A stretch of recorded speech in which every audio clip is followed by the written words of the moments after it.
सुप्रभात मेरे प्यारे बच्चों। स्वागत है आपका हिंदी कक्षा में। आशा करती हूँ आप सब अपने अपने घरों में सुरक्षित होंगे। बच्चों, आज हम रिमझिम पुस्तिका से पाठ 13 बंदर गया खेत में भाग पढ़ेंगे। तो आइए बच्चों, शुरू करते हैं इस पाठ को। बच्चों, बंदर गया खेत में भाग एक कविता है। इस कविता में कवि ने हमें बंदर के क्रियाकलापों के विषय में बताया है। बच्चों, हमें पता है कि बंदर जो है वो बहुत नटखट होता है।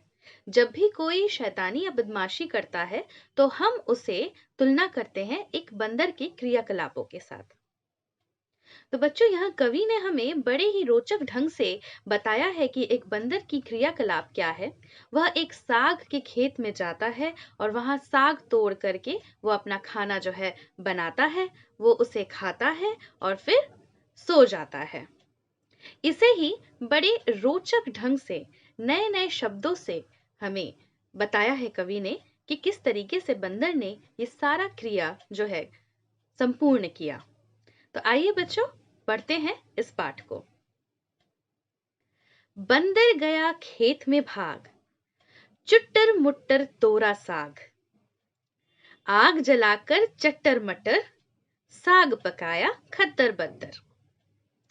बच्चों, यहाँ पे चुट्टर मुट्टर जो है ये लकड़ी की आवाज है। आपने देखा होगा कि जब चूल्हा जलता है तब जो लकड़ी को जलाया जाता है उसमें से चुटर चुटर की आवाज निकलती है। तो उसी को व्याख्या करने के लिए यहाँ पे चुटर मुटर शब्दों का प्रयोग किया गया है।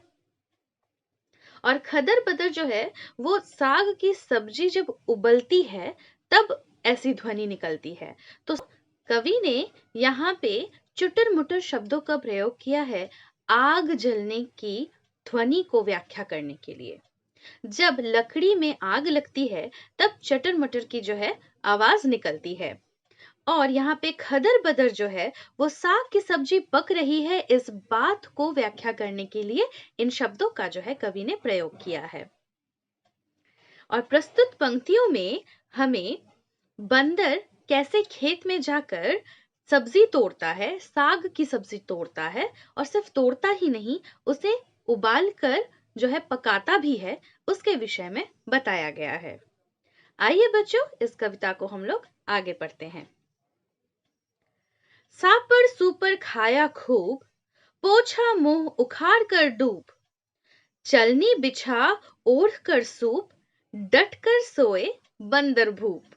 बच्चों, यहाँ पर सापर सुपर खाया खूब, पोछा मुंह उखाड़ कर धूप। बच्चों, यहाँ पे धूप का अर्थ है घास।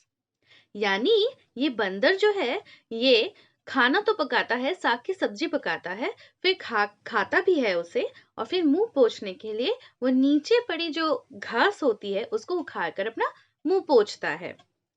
फिर वो क्या करता है, चलनी बिछाता है और सूप ओढ़कर वो सो जाता है। डटकर सोए बंदर भूप।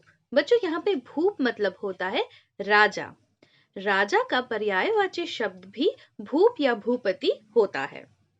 तो यहाँ पे प्रस्तुत पंक्तियों में बच्चों बताया गया है कि बंदर ने जो है वो साग खूब मजे से खाया और फिर उसने दूब यानी कि घास उखाड़कर मुंह को पोंछा खाना खाने के बाद।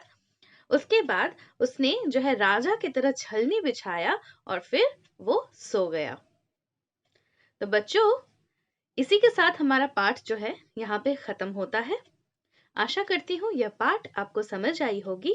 मिलते हैं आपसे अगली कक्षा में, तब तक के लिए धन्यवाद।